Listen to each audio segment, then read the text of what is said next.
कल आप लोगों ने कथा में सुना कि भगवान श्री कृष्ण का पहला विवाह मां भगवती रुक्मणी जी से हुआ। मैया सुनो मेरी प्यारी मां, भगवान का पहला विवाह किससे हुआ? रुक्मणी जी से। रुक्मणी जी कौन है? साक्षात लक्ष्मी जी।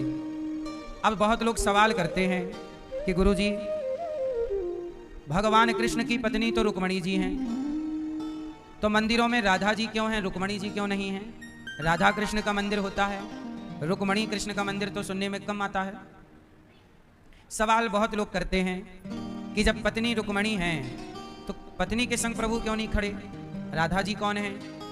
तो पहले मैं आपको बताऊं, ये सवाल वही कर सकता है जिसने ठीक से सत्संग नहीं किया। यदि आप ठीक ठीक सत्संग कर लोगे तो ये सवाल ही समाप्त हो जाएगा। आज मैं आपको एक और बात बताऊं कि भगवान कृष्ण जब इस धरती पर आए लीला करने, तो भगवान कृष्ण ने दो रूप धारण किए। कितने रूप? एक रूप है द्विभुजी, द्विभुज, और एक रूप है चतुर्भुज। समझते हैं आप? भगवान जब तक वृंदावन ब्रजमंडल में लीला किए तब तक भगवान के हाथ कितने थे? बोलो, दो भुज। और जब भगवान द्वारिका गए तो द्वारिका में भगवान सदा चतुर्भुज रूप में रहते थे। कितने हाथ? कितने हाथ? कितने हाथ? चतुर्भुज। क्योंकि कृष्ण साक्षात नारायण है ना, विष्णु है ना, तो विष्णु भगवान सदा, लेकिन लीला भी तो करनी है, तो लीला में दो भुज। तो जब प्रभु लीला के लिए दो भुज धारण करते हैं रूप, तो लक्ष्मी जी राधा बन के संग हो जाती हैं, क्योंकि दो भुज हैं, रूप अलग है ना प्रभु का। तो यहाँ राधा जी आई, और जब भगवान के चतुर्भुज रूप हुआ तो लक्ष्मी जी रुक्मणी जी बन करके संग हो गई। तो भगवान के भी एक ही अवतार में दो रूप हैं। आप ये कह सकते हैं कि एक ही अवतार में दो अवतार हैं। समझने के लिए आप ऐसा कह सकते हैं, एक अवतार ब्रजमंडल का जो दो भुज रूप में लीला हुई, और एक अवतार चतुर्भुज रूप का जहां द्वारिका में लीला हुई। तो जब प्रभु दो भुजी होते हैं तब प्रभु के साथ सदा राधा जी विराजती हैं, और जब भगवान चतुर्भुजी होते हैं तो लक्ष्मी जी सदा रुक्मणी बनकर के प्रभु के साथ रहती हैं। अच्छा ये बताइए, भगवान के तो दो भुज होते हैं और चतुर्भुज, दोनों मैंने आपको बताए। अच्छा बताओ, लक्ष्मी जी कितने भुज होती हैं? हैं? कितने? अष्टभुजी दुर्गा हैं, वो दुर्गा जी हैं। लक्ष्मी जी के कितने भुज हैं? हैं? हाँ। तो एक बात और ध्यान से सुनिएगा, ये बात रोज रोज बोली नहीं जाती, एक बार सुन लीजिए ध्यान से। जब लक्ष्मी जी इस धरती पर आती हैं रुक्मणी बनकर या राधा बनकर या सीता बनकर, तो हमेशा मां भगवती के दो ही भुजा होते हैं। परंतु यही राधा, यही रुक्मणी जी, यही सीता जी जब प्रभु के निज धाम में रहती हैं तो प्रभु अपने धाम में सदा चतुर्भुज रूप में होते हैं, तो वहां लक्ष्मी जी भी चतुर्भुज रूप में होती हैं। तो यहां भगवान कृष्ण के दो अवतार हुए, एक ब्रजमंडल के कन्हैया दो भुजी और द्वारिका के कन्हैया चतुर्भुजी। तो फिर लक्ष्मी, जब प्रभु ने एक अवतार में दो रूप लिए, तो फिर भगवती लक्ष्मी को भी दोनों अवतार में, दोनों के संग ही तो रहना है, तो फिर उनको भी दो अवतार लेना पड़ा, एक राधा और एक रुक्मणी। तो राधा और रुक्मणी दोनों ऐसे ही एक हैं जैसे वृंदावन के कन्हैया और द्वारिका के कन्हैया दो होते हुए भी, ऐसे राधा और रुक्मणी दो होने पर भी दोनों ये लीला के लिए है। लीला कहीं दो भुजी कहीं चतुर्भुजी, इसलिए भगवती लक्ष्मी दो रूपों में आई। समझ में आई? बैकुंठ में लक्ष्मी जी भी चतुर्भुज रूप में रहती हैं। ठीक है? और एक चीज और बताऊं, लक्ष्मी और नारायण, भगवान नारायण के दाहिने पांव में चिन्ह होते हैं। भगवान नारायण के दाहिने पांव में भगवान नारायण मतलब भगवान कृष्ण, मतलब भगवान राम। तो भगवान राम, भगवान कृष्ण, भगवान नारायण के दाहिने पांव में चिन्ह होते हैं। क्या क्या निशान होता है? 8 चिन्ह इस पांव में और 8 चिन्ह इस पांव में। तो चिन्ह में क्या क्या होता है? शंख है, चक्र है, कमल है, गदा है, मत्स्य है, कक्षप है, इत्यादि चिन्ह है। तो भगवान नारायण के दाहिने पांव में जो चिन्ह होता है वही लक्ष्मी जी के बाएं पांव में होता है। और भगवान नारायण के जो बाएं पांव में होता है वो लक्ष्मी जी के दाहिने पांव में होता है। तो सीता मां के चरणों में भी चिन्ह है, वही जो चिन्ह राम जी के दाहिने पांव में है, दाहिने चरण में, वही भगवती के बाएं पांव में है। और भगवान कृष्ण के दाहिने पांव में जो निशान है वह राधा जी के बाम पांव में, और वही रुक्मणी जी। तो ये भगवान की गौलोक और बैकुंठ और साकेत की लीलाएं हैं। साकेत में, गौलोक में, बैकुंठ में भगवान कैसे रहते हैं, वहां का भगवान का निवास अलग है, यहां का निवास अलग है।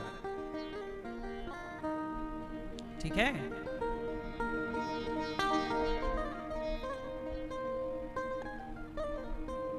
ठीक है। तो भगवान कृष्ण का पहला विवाह हुआ रुक्मणी जी से। अच्छा, रुक्मणी जी से विवाह कहां हुआ बताओ? रुक्मणी जी से विवाह हुआ था द्वारिका में। उस समय भगवान कहां जा चुके थे? और द्वारिका के राजा बन चुके थे। तो जब राजा बने तब रुक्मणी जी से विवाह कर लिया। ये विवाह हुआ द्वारिका में। अच्छा, राधा जी से विवाह कहां हुआ? इसी ब्रजमंडल में। कब हुआ? रुक्मणी जी से भी पहले। भगवान का पहला, यदि आप ये पूछेंगे मेरे से कि भगवान, अब कुछ लोग क्या कहते हैं कि भगवान की पत्नी तो रुक्मणी जी हैं, राधा जी तो प्रेमिका हैं, ऐसा लोग कहते हैं। ऐसा वही लोग कहते हैं जो सत्संग नहीं करते, जो सत्संगी नहीं है, वही ऐसा आलाप लेते रहते हैं कि राधा जी तो प्रेमिका हैं, विवाह तो रुक्मणी जी से हुआ है। आप पढ़ते नहीं, सत्संग करते नहीं तो ज्ञान पूरा नहीं होता, और आधा ज्ञान हमेशा खतरनाक होता है। आधा ज्ञान अध जल गगरी छलकत जाए। अब आपको पूरी जानकारी आपको प्राप्त कर लेनी चाहिए कि रुक्मणी जी से विवाह होने से पहले, जब भगवान श्री कृष्ण लगभग 9 साल के थे, लगभग 8-9 वर्ष के, तब भगवान का विवाह रुक्मणी जी से नहीं, राधा जी से हुआ था। कहाँ हुआ था? भांडीर वन, भांडीर वट के नीचे। किसने कराया था? ब्रह्मा जी ने। कहाँ लिखा है? गर्ग संहिता नाम की पुस्तक आती है, जिसे गर्गाचार्य जी ने लिखा है। गर्गाचार्य जी वही हैं जिन्होंने भगवान कृष्ण का नामकरण संस्कार किया था। ये भगवान के पैतृक गुरु हैं। तो गर्गाचार्य जी ने लिखा कि भगवान कृष्ण का विवाह राधा जी से हुआ है। अब राधा जी से तो विवाह हो गया, ये विवाह कहाँ के हैं? ब्रजमंडल के। और रुक्मणी जी से विवाह कहाँ हुआ? द्वारिका में। तो भगवान की पत्नियां कितनी हैं? 16,108। ये पत्नियां हैं द्वारिका में, चतुर्भुज कृष्ण की। ये पत्नियां किनकी हैं? जोर से। चतुर्भुज और 2 भुज हम समझा चुके हैं, आप थोड़ा हेल्प करिए हमारी बोलने में। 16,108 पत्नियां कौन से कृष्ण की हैं? जो कृष्ण चतुर्भुज हैं। लेकिन जो कृष्ण 2 भुजी हैं, अर्थात वृंदावन के कन्हैया, उनके विवाह कितने हुए ये कोई बता ही नहीं सकता। 16,108 की तो गिनती है। और भगवान के ब्रजमंडल में जब भगवान छोटे से थे, भाई 10.5 साल 11 साल में तो ब्रजमंडल से प्रभु चले गए। तो ये जो अब हम लीला बता रहे हैं, ये 10.5 साल की लीला है। जब प्रभु की आयु कितनी थी? 10.5, अधिक से अधिक 11 साल आप ले लीजिए। तो 11 साल में प्रभु के कितने विवाह हो गए? एक कथा हमने कई बार आपको सुनाई है, आप भूल जाते हैं, फिर से हम याद दिला देते हैं। सुन लो। आपको एक कथा हमने बताई होगी कि एक बार भगवान बछड़े बछिया चराने गए थे, तो ब्रह्मा जी ने भगवान के बछड़ा बछिए चुरा लिए थे। किसने चुरा लिए? ब्रह्मा जी ने। क्यों चुराए? ये देखने के लिए कि कृष्ण भगवान हैं या नहीं। उन्हें डाउट हुआ कि ये कृष्ण भगवान ही हैं कि कोई और को हम भगवान समझ रहे हैं। तो ब्रह्मा जी ने क्या किया? भगवान की गैया बछड़ा बछियों को चुराया। और जब भगवान बछड़ा बछिया ढूंढने गए तो भगवान के जितने सखा थे, मित्र, उन्हें भी चुरा लिया। तो भगवान ने क्या किया? स्वयं बछड़ा बन गए, स्वयं बछिया बन गए, और स्वयं भगवान क्या बन गए? ग्वाला। जितने दोस्त लोग थे, मनसुखा, श्रीदामा, मंगल, कौन बन गए? भगवान ही बन गए। अब जब भगवान कृष्ण ही हर रूप में, मतलब अब ब्रजमंडल में जितने ग्वाला हैं, हर ग्वाले के रूप में कौन है? भगवान, क्योंकि असली वाले तो चोरी हो गए। भगवान समझ गए कि ब्रह्मा जी ने चुराया, पर हमें घर तो जाना है, अब ग्वाले नहीं होंगे। तो मैया बोली कि मेरा बेटा कहाँ है? तो भगवान, अच्छा ये लीला क्यों की? इस लीला के पीछे भी एक लीला है। ऐसा है कि जब मैया यशोदा कन्हैया को अपना दूध पिलाती, गोद खिलाती, तो सारी सखियां टुकुर टुकुर देखती यशोदा को। अरे यशोदा तो कितनी भाग्यशाली है, कन्हैया तेरी गोद में है, दूध पी रहा, खेल रहा। तो वो सखियां सोचती, क्या कन्हैया कभी हमारा दूध पिएंगे? क्या कन्हैया कभी हमारी गोद में आएंगे? अच्छा गाय, जब कन्हैया को गाय देखती तो गाय में भी वात्सल्य उमड़ता, क्या कन्हैया कभी हमारे बछड़ा बनेंगे? क्या हमारे भी पुत्र बनेंगे? सबको यही ना भाव है कि कन्हैया कभी हमारे बेटा बनेंगे। तो अब सबके बेटा कैसे बन सकते थे? तो ये वाली लीला रची कि असली बछड़ा बछिया ग्वाला तो ले गए ब्रह्मा जी, तब भगवान सबके रूप में भगवान बन गए। तो आज भगवान के हजारों रूप बन गए, हजारों बछिया, हजारों बछड़ा, और जितने भी साथ में मित्र थे ग्वाला, सब भगवान। और आज सबकी मैया अपने अपने बच्चों से खूब प्यार कर रही हैं, क्योंकि हर बच्चे के रूप में आज कौन है? भगवान। आज गैया अपने बछड़े को ज्यादा प्यार कर रही है, क्योंकि उस बछड़े के रूप में कौन है? तो अनेक रूप रूपाय, हर रूप में भगवान है। और ये लीला चली 1 साल तक। 1 साल तक ब्रह्मा जी ने गायब रखा सबको, तब भगवान 1 साल तक ये लीला चलाते रहे, खुद बने रहे सब कुछ। इसी लीला में एक लीला और सम्मिलित हो गई। क्या? ये हो गया कि गर्गाचार्य जी आए और बोले सुनो भैया, शांडिल्य मुनि आए, वो बोले सुनो भैया, अपनी अपनी छोरियों का ब्याह कर दो, क्योंकि मुहूर्त बढ़िया है, तुम्हें जो छोरा पसंद आ जाए जिसका, अपनी अपनी छोरियों का ब्याह कर दो। तो उसी 1 साल के भीतर जब हर रूप में कृष्ण ही थे, तो सब ग्वालों ने अपनी अपनी बेटियों का क्या कर दिया? ब्याह कर दिया। तो वो सारे विवाह किससे हो गए? क्योंकि हर ग्वाले के रूप में कौन थे? कृष्ण। तो वहां पर जितनी गोपियां हैं वो सब भगवान को ही अपना पति मानती हैं, क्योंकि जब विवाह हुआ तो उस रूप में भगवान ही है, कोई दूसरा है ही नहीं। इसलिए भगवान के लिए कहा जाता है कि तुम हो एक अगोचर सबके प्राण पति। आप मानो ना मानो, पर भगवान ही सबके पति हैं। आप सबके पति कौन? भगवान। इसलिए कहता हूं, अपने पति में समर्पण कीजिए, अर्थात अपने भगवान में। और पति, पुरुषों के पति भी भगवान हैं, और स्त्रियों के पति भी सबके पति।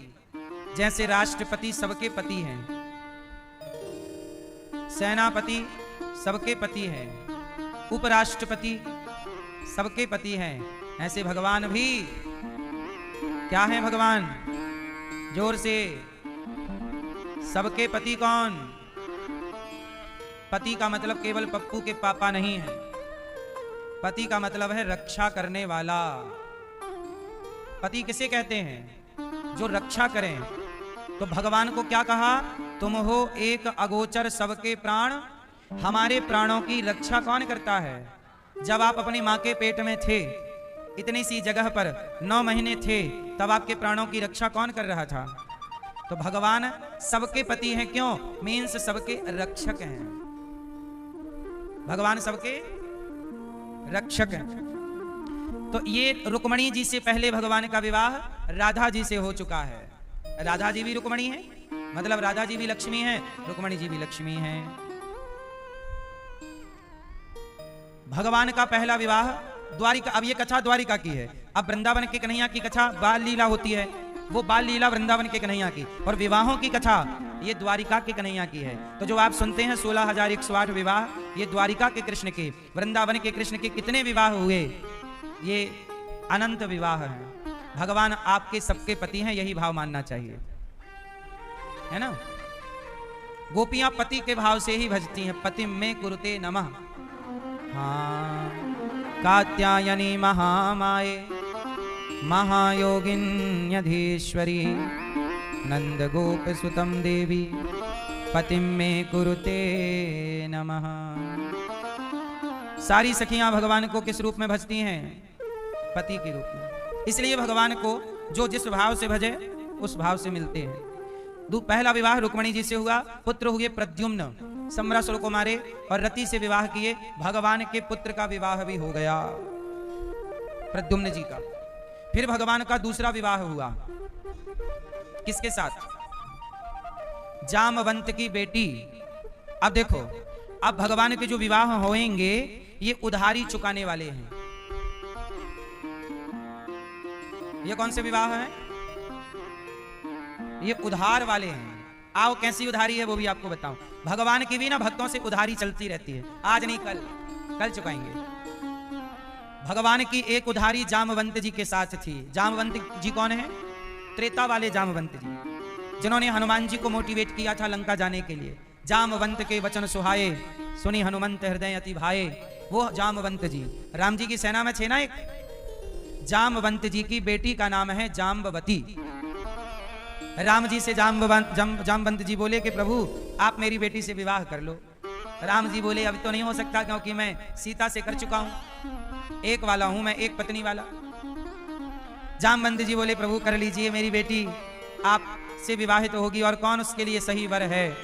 राम जी बोले ऐसा है अभी नहीं कर सकते, आपका मन है तो मैं आपके मन को तोड़ भी नहीं सकता, भक्तों की इच्छा पूरी करना भगवान का धर्म है। तो बोले आपकी बेटी से मैं अगले अवतार में विवाह करूंगा, जब मैं कृष्ण बनकर आऊंगा तब मैं आपकी बेटी से विवाह करूंगा। तो त्रेता युग की उधारी द्वापर युग में चुका रहे हैं भगवान। किससे विवाह करके? जाम्बवती से कर लिया। फिर तीसरा विवाह भगवान की पत्नी है भूदेवी। भू मतलब भूमि, धरती। ये जो पृथ्वी है ना, ये पृथ्वी तो हमारी माता है, भारत माता। तो भारत माता के पति कौन है? भगवान नारायण। तो ये धरती माता, इनके पति कौन है? इनका विवाह हुआ था वाराह भगवान से। भाई वाराह भगवान ने पृथ्वी को अपनी डाढ़ों में रखा था ना, जब हिरण्याक्ष को मारा। तो हिरण्याक्ष को मारा और पृथ्वी को जब उठाया तो पृथ्वी और वाराह भगवान का विवाह हुआ। और पृथ्वी और वाराह से एक पुत्र भी हुआ था जिसका नाम है भौमा, भूमि पुत्र भौमा। परंतु वो रास्ता गलत हो जाने से उसका, वो राक्षसों जैसा काम करने लगा तो नाम पड़ा भौमासुर। वो असुर जैसा काम करने लग गया, संगति गलत मिल जाने से। तो ये पृथ्वी माता भगवान की पत्नी है, ठीक है। अच्छा, जब पृथ्वी माँ को पता चला कि मेरे प्रभु वाराह भगवान अब कृष्ण रूप में आए हैं, भाई वाराह कहो या नृसिंह कहो या राम कहो या कृष्ण कहो, मतलब सबका एक ही भगवान अनेक लीलाओं के लिए अनेक अवतार धारण कर रहे हैं। तो जब पृथ्वी माँ को पता चला कि मेरे प्रभु मेरे पति अब कृष्ण अवतार ले रहे हैं तो मुझे भी जाना चाहिए, तो पृथ्वी माता सत्यभामा जी बन के प्रकट हो गई। और ये भगवान का जो तीसरा विवाह सत्यभामा जी से हुआ, ये साक्षात पृथ्वी माता है। भूदेवी इन्हें कहते हैं, भूदेवी। भगवान की एक पत्नी है भूदेवी मतलब भूमि। श्रीदेवी, श्रीदेवी मतलब श्री मतलब लक्ष्मी। तो भगवान की भूदेवी, बोलो भूदेवी, बोलो भूदेवी, श्रीदेवी और लीला देवी। लीला देवी है राधा रानी, लीला देवी राधा रानी, भूदेवी पृथ्वी और श्रीदेवी रुक्मणी। श्रीदेवी, श्रीदेवी मतलब लक्ष्मी। ये तीनों के पति को कहते हैं त्रिपति। तो इन तीनों के पति होने से नाम पड़ा तिरुपति बालाजी, जो आज तिरुपति जी हैं। त्रिपति क्या नाम पड़ा? नाम सही है त्रिपति, त्रिपति, पर अपभ्रंश हो गया, तिरुपति हो गया। तीन के पति त्रिपति, पुराना प्राचीन नाम है त्रिपति बालाजी, पर आज का नाम यह है तिरुपति बालाजी, ठीक है। हमारी राधा रानी का एक अवतार और हुआ, आपको पता है? हमारी राधा रानी का एक अवतार और हुआ है जिनको दक्षिण में जानते हैं, उत्तर भारत में कम लोग जानते हैं, जिनका नाम है गोदाम्बा। क्या नाम है? क्या नाम है? गोदाम्बा। तो भगवान गोदाम्बा जी जो हैं, ये साक्षात जैसे यहां पर हम लोग राधा कृष्ण जानते हैं, ऐसे वहां गोदाम्बा कृष्ण कहते हैं। दक्षिण में राधा रानी का वही लीला, वही स्वरूप, वही प्रेम। भगवान रंगनाथ भगवान से अत्यधिक प्रेम करती हैं गोदाम्बा मैया। ये गोदाम्बा जी कौन है? गोदाम्बा जी के पिताजी बगीचे से पुष्प लाते हैं और माला बनाते हैं पुष्पों की, और भगवान रंगनाथ जी को पहनाते हैं। जब रंगनाथ जी को उनकी माला पुजारी जी पहनाते, तो एक दिन क्या हुआ कि पिताजी को माला बनाते देख गोदाम्बा जी वो भी माला बनाने लग गई। इसलिए जैसे अपने उत्तर भारत में ऐसा माला चलता है, बोलो हाँ चलता है ऐसा। अपन लोग ऐसे माला देखते हैं ना, पर दक्षिण में ऐसा माला नहीं चलता। दक्षिण में ऐसा माला चलता है, नीचे से जुड़ा नहीं रहता, ऐसा। दक्षिण में ऐसा माला चलता है। और आपने देखा होगा दक्षिण के विग्रहों को, तो भगवान तिरुपति बालाजी कैसे माला पहनते हैं, उनका माला ऐसा ही रहता है, ऐसा नीचे तक जाएगा और नीचे तक, चरणों तक, है ना, ऐसे नीचे गांठ नहीं रहती, ऐसा। तो ऐसा माला गोदांबा जी ऐसा माला बनाती हैं, किसके लिए, भगवान के लिए। उत्तर और दक्षिण की थोड़ी सी परंपरा अलग अलग है। एक्चुअली क्या हुआ, उत्तर भारत में ना, यहां पे मुगलों ने, अंग्रेजों ने खूब शासन किया, यहाँ के मंदिर तोड़े गए, यहाँ की परंपराएं तोड़ी मरोड़ी गईं। तो अंग्रेजों ने और मुगलों ने सैकड़ों साल हमें गुलाम बनाया, तो गुलामी का प्रभाव उत्तर भारत में ज्यादा पड़ा, पर ना तो मुगल और ना तो अंग्रेज दक्षिण तक कोई नहीं पहुंच पाया। इसलिए दक्षिण के मंदिर भी और परंपराएं भी, प्राचीन परंपराएं भी आज भी सुरक्षित हैं, क्योंकि वहां अंग्रेजों का, अब जैसे आप रंगनाथ भगवान का मंदिर देखिए, श्री रंगम, उसे अंग्रेज नहीं तोड़ पाए, ना तो मुगलों ने तोड़ा, जबकि मुगलों ने यहाँ के सारे मंदिर तोड़ दिए। अयोध्या का मंदिर, मथुरा का मंदिर, काशी का मंदिर, गुजरात का मंदिर, सोमनाथ, सब तोड़ा, पर दक्षिण के मंदिर नहीं तोड़े। क्यों? क्योंकि दक्षिण तक पहुंच ही नहीं पाए, क्योंकि रास्ता भी कठिन था, वहां गर्मी भी ज्यादा थी, और वहां लोग एकजुट थे, वो लड़ लेते थे। हम लोग ज्यादा बिखर गए जातियों के नाम पर, यहाँ बिखराव ज्यादा हो गया, मैं ब्राह्मण, मैं क्षत्रिय, मैं शूद्र, मैं, तो लड़ाई हो गई, तो फूट डालो शासन करो का नारा यहां चल गया। पर दक्षिण में एकजुटता रही आई, वहां परंपराएं सुरक्षित रहीं, इसलिए आज भी परंपराएं वहां सुरक्षित हैं, प्राचीनता आज भी वहां सुरक्षित है, पूजा की पद्धति आज भी वहां की अलग है। क्योंकि यहां गुलामी के बाद ना अधिकांश चीजों में मिलावट हो गई, प्राचीनता बची है। तो आपको गोदांबा जी के बारे में दास बता रहा है कि गोदांबा जी भगवान को माला बनाकर देती। अब पिताजी की माला, एक माला पिताजी बनाते गोदांबा जी के और एक माला गोदांबा जी, तो पुजारी जी के पास दो माला जाने लगी। तो जो गोदांबा जी के पिताजी माला बनाते वो भगवान माला गिरा देते, और जो गोदांबा जी बनाती वो माला भगवान धारण कर लेते। गोदांबा जी की माला धारण करने लग गए। एक दिन पिताजी ने मना कर दिया, ए बेटी तू क्या कर रही है, तू क्यों माला बना, मैं तो बना रहा हूं। अब बेटी को मना किया तो गोदांबा जी ने नहीं बनाया, पिताजी ने मना कर दिया, फूल सारे ले लिए। अब उनकी पिताजी की माला बनी और वो लेके भगवान को पहनाने पुजारी जी गए, भगवान ने सारी माला गिरा दी, रंगनाथ भगवान ने माला धारण नहीं की। उस समय की बात है, आज देखो ऐसा है। अब मैं आपको कुछ बातें बताऊं तो आप आश्चर्य मानेंगे, लेकिन फिर भी मैं बताऊंगा, आपको भरोसा हो या ना हो। उस जमाने में जब रामानुजाचार्य जी थे, जब रामानंदाचार्य जी थे, जब वल्लभाचार्य जी थे, जब सूरदास जी थे, जब तुलसीदास जी थे, उस जमाने में भगवान, मंदिर के भगवान अपने भक्तों से बात करते थे। जो मुख्य भक्त हुआ कर, श्रेष्ठ सबसे नहीं, पर जो भक्त थे उनसे बात करते थे।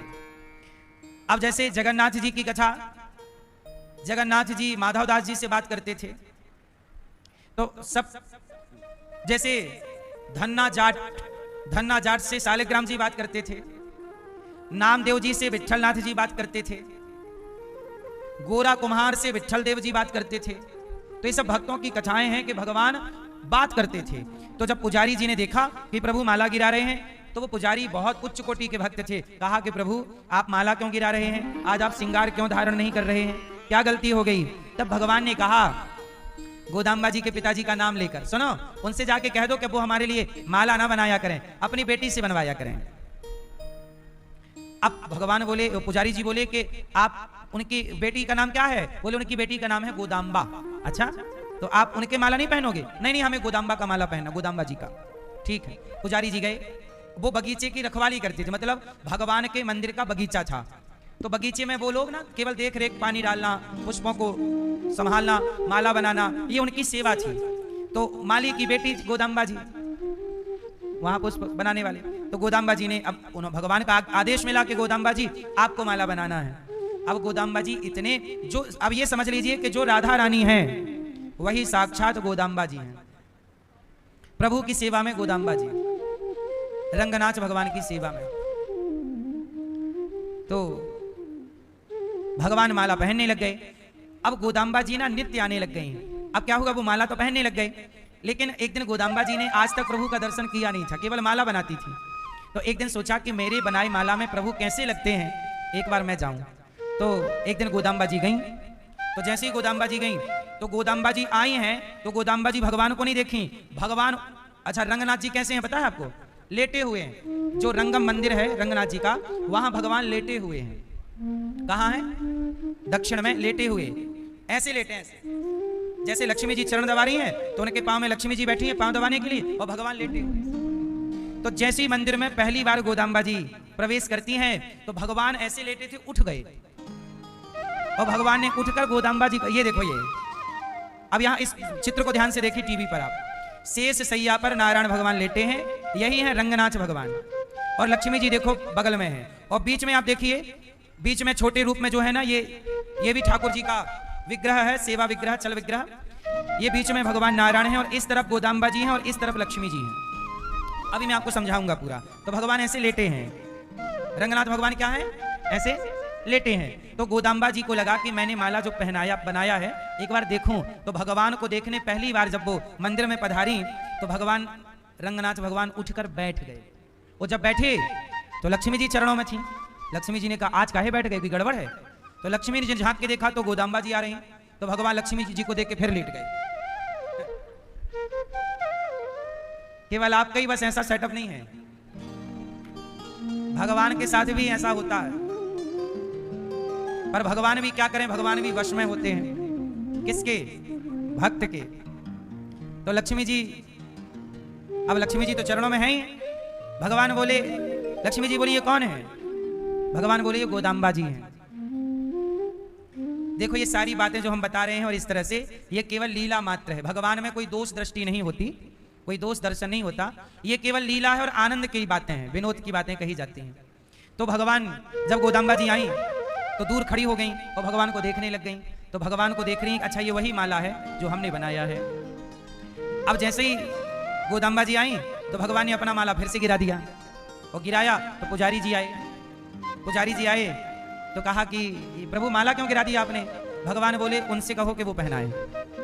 तो गोदाम्बा जी से कहा कि आप माला पहनाइए। तो गोदाम्बा जी की और भी कथाएं हैं, पर वो इतना प्रेम भगवान से, वो साक्षात लक्ष्मी जी का ही एक रूप है। किनका रूप है? इसलिए गोदाम्बा जी के हाथ में एक तोता है। कौन बैठा है? शुक। राधा जी के पास भी एक तोता, जिन्हें आप सुखदेव जी कहते हैं, जिन्होंने परीक्षित जी को भागवत सुनाई, वो तोता, वो सुखदेव जी कौन है? वो राधा जी के संग सदा रहते हैं शुक रूप में। वही राधा जी और वही तोता अब प्रकट हुए हैं गोदाम्बा जी के रूप में। और गोदाम्बा जी भगवान के प्रेम में जब वो 9 वर्ष की हुई, 9-10 साल की, इतना प्रेम था, इतना प्रेम कि वह भगवान रंगनाथ जी में समा गई। और आज भी दक्षिण में भगवान की पूजा लक्ष्मी जी के साथ, तो इसलिए भगवान के साथ जहां लक्ष्मी जी होंगी वहां गोदाम्बा जी जरूर होंगी। इसलिए आप यहां जब ऊपर गौरी गोपाल भगवान का मंदिर देखेंगे तो यहां पर भगवान के मंदिर में राधा जी भी बैठी हैं जो छोटे विग्रह हैं, और राधा जी के साथ रुक्मणी जी भी हैं, और भगवान नारायण के साथ एक तरफ लक्ष्मी जी हैं और एक तरफ गोदाम्बा मैया हैं, जिन्हें कहते हैं गोदा रंगमन्नार भगवान। भगवान का नाम क्या पड़ा फिर? गोदा रंगमन्नार भगवान। बोलो सब लोग, बोलिए गोदा रंगमन्नार भगवान की। क्या नाम है? क्या नाम पड़ा? क्या नाम है? क्या नाम है? क्या नाम बता? क्या नाम है? क्या नाम बाबूजी? नहीं सुनो, गोदा रंगमन्नार भगवान, गोदा रंगमन्नार भगवान। तो ये भगवान, अच्छा मैं आपको एक चीज और बताऊं, ये रंगनाथ जी कौन है इनके बारे में मैं पहले बता चुका हूं, फिर बता दूं। इस धरती पर यदि आपसे कोई सवाल कर ले कि इस धरती पर पहला भगवान का विग्रह कौन सा है, पहला, फर्स्ट, इस संसार में पहली प्रतिमा भगवान की कौन है, तो ये यदि आपसे सवाल आए तो इस धरती की, इस सृष्टि की जो भगवान की पहली प्रतिमा है, पहली मूर्ति है, वह रंगनाथ भगवान ही हैं। ये कब से हैं? जो रंगनाथ भगवान आज दक्षिण में है, यह भगवान पहले अयोध्या में थे। ये रंगनाथ भगवान कौन है? दशरथ जी इन्हीं की पूजा करते थे। ये राम के भी इष्ट हैं, राम ही वह हैं, पर चूंकि राम लीला के लिए मनुष्य बनकर आए। अच्छा, राम के पूर्वज हुए हैं मनु शत्रुपा। दशरथ जी पिछले जन्म में मनु हैं और कौशल्या जी पिछले जन्म में शत्रुपा। तो मनु और शत्रुपा ने भगवान की 10,000 साल तक तपस्या की। तो मनु शत्रुपा ने तपस्या की, और जब मनु शत्रुपा ने तपस्या की तो भगवान प्रसन्न हुए। कौन? भगवान ब्रह्मा विष्णु महेश तीनों प्रसन्न हुए। तब मनु शत्रुपा ने, ब्रह्मा विष्णु महेश आए, बोले मां वरदान मांगो। तो तीनों ने मना कर दिया, बोले हम आपसे वरदान नहीं मांगेंगे। जिन्होंने आप तीनों को भेजा है, जब वो आएंगे उनसे वरदान मांगेंगे। मतलब ब्रह्मा विष्णु महेश से वरदान नहीं लेंगे, आप तीनों को जिन्होंने भेजा है उनसे बात करेंगे। तब अब ब्रह्मा विष्णु महेश तीनों को कौन भेजता है? तो इन तीनों के ऊपर है भगवान नारायण। तो भगवान नारायण आए मनु जी के पास, मनु शत्रुपा के पास, चतुर्भुज रूप में नारायण भगवान आए। भगवान नारायण ने कहा वरदान मांगिए, क्या वरदान चाहते हैं? मनु शत्रुपा जी। तो मनु जी ने कहा प्रभु बस आपका दर्शन था, करने का मन था, बस हो गया, आप शत्रुपा जी से पूछ लीजिए। तो भगवान ने यूं ही कह दिया मां आप वरदान मांगो। क्या मुंह से क्या निकल गया? क्या निकल गया? मां आप वरदान मांग लो। मां निकल ही गया। तो शत्रुपा जी ने कहा प्रभु यदि आप वरदान देना ही चाहते हैं तो आप अपने जैसा मुझे पुत्र दीजिए। मनु जी ने भी यही कहा कि आप अपने जैसा मुझे। तब भगवान बोले कि मेरे जैसा पुत्र तो कोई है ही नहीं भाई, मेरे जैसा तो केवल मैं हूं। तब भगवान बोले कि ठीक है, मेरे जैसा कोई नहीं, तो मैं ही आपको द्वापर में, त्रेता में, मैं ही आपको त्रेता में आपको पुत्र रूप में प्राप्त होऊंगा। तब तक आप जाइए, अभी बैकुंठ में रहिए मेरे साथ। फिर जब त्रेता आएगा, ये घटना है सतयुग की, बोले जब त्रेता आएगा तो आप दशरथ कौशल्या बन के प्रकट होंगे। तब मनु जी ने कहा कि मुझे फिर ऐसा है कि बैकुंठ मत ले चलो, जहां आप आओगे मुझे अभी से वहां भेज दो। तो भगवान बोले कि मैं अयोध्या आऊंगा। तो कहा कि मुझे भी वहीं भेजो। तो मनु शत्रुपा बैकुंठ ना जाकर अयोध्या के राजा बन गए, मनु और शत्रुपा। तो मनु जी ने कहा कि प्रभु आप तो आओगे त्रेता में, और अभी चल रहा है सतयुग, अभी लाखों साल हैं। तो ऐसा करिए कि आपका मैं दर्शन करता रहूं, आपके बिना मैं रहूंगा कैसे? तो ऐसा करिए कि तब तक आप मुझे कोई अपना विग्रह दीजिए, ताकि मैं आपको भोग लगाकर आपकी सेवा करके आपके दर्शन का अनुभव करता रहूं। तब भगवान नारायण ने कहा अच्छा ठीक है। तब भगवान नारायण मनु जी के लिए पहला विग्रह खुद भगवान नारायण अपना तैयार करते हैं, और लेटे हुए नारायण लक्ष्मी जी चरण दबा रही हैं शेषनाग भगवान के ऊपर, वही हैं अयोध्या में आकर के प्रभु विराज गए। और मनु जी ने दिव्य मंदिर बनाया और भगवान रंगनाथ भगवान की सेवा करने लगे। ये रंगनाथ भगवान।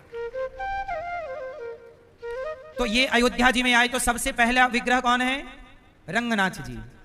तो रंगनाथ जी आए कहां? अयोध्या। फिर जब अयोध्या में आए राम, अब मनु शत्रुपा क्या बन के आ गए हैं? दशरथ जी। और हाँ, अब आए राम, राम ने मारा रावण को, और विभीषण जी आए लंका अयोध्या। तो विभीषण जी ने कहा कि प्रभु आप अपने ये भगवान मुझे दे दीजिए, मैं लंका ले जाना चाहूंगा और इनकी वहां सेवा करूंगा, क्योंकि आप तो लंका से आ गए, अब लंका में कौन? तब भगवान ने कहा विभीषण ले जाओ। तो वही रंगनाथ भगवान अयोध्या से विभीषण जी लेकर जाने लगे लंका। पर भगवान ने विभीषण जी से एक शर्त रख दी कि मैं चलूंगा तो सही, पर आप मुझे कहीं रास्ते में रख मत दीजिएगा, यदि आप रख देंगे तो फिर मैं वहीं का हो जाऊंगा। विभीषण जी बोले ठीक है। अब विभीषण जी भगवान को लेकर के चले, लेकिन क्या हुआ कि जब विभीषण जी पहुंचे गोदावरी के तट पर, मतलब वहां जहां आज रंगनाथ जी हैं, रंगम करके एक स्थान है, रंगम, श्रीरंगम, क्या नाम है स्थान का? श्रीरंगम करके जगह है गोदावरी नदी के तट पर। जब वहां विभीषण जी पहुंचे तो विभीषण जी को लघु शंका आ गई, और जब विभीषण जी को लघु शंका आई तो वो लघु शंका करने गए और भूल गए कि मुझे इन्हें रखना नहीं है, और भगवान को रख दिया जमीन पर, और जहां रखे थोड़ा ऊंची जगह थी वहां रख दिया, और लघु शंका करके आचमन करके लौटे। अब भगवान को उठाएं तो भगवान उठाई ना। भगवान बोले विभीषण ये चीटिंग है, हमने कहा था जहां हम रह जाएंगे सो रह जाएं, अब यहीं। विभीषण जी बोले प्रभु फिर लंका? भगवान बोले सुनो, हम अपना भारत छोड़ के लंका जाना ही नहीं चाहते, हम पर तुम्हारी तरफ देखेंगे, इसलिए रंगनाथ भगवान का मुख लंका की तरफ है, दक्षिण की तरफ है, नजर तुम्हारी ओर होगी विभीषण, पर हम जाएंगे नहीं, हम अपना भारत यहीं रहेंगे, यहीं रहेंगे, तुम रोज आया करो। कहते हैं आज भी रंगनाथ भगवान का पूजन करने विभीषण जी आते हैं, पहला पूजन विभीषण जी ही करते हैं। तो ये रंगनाथ भगवान है।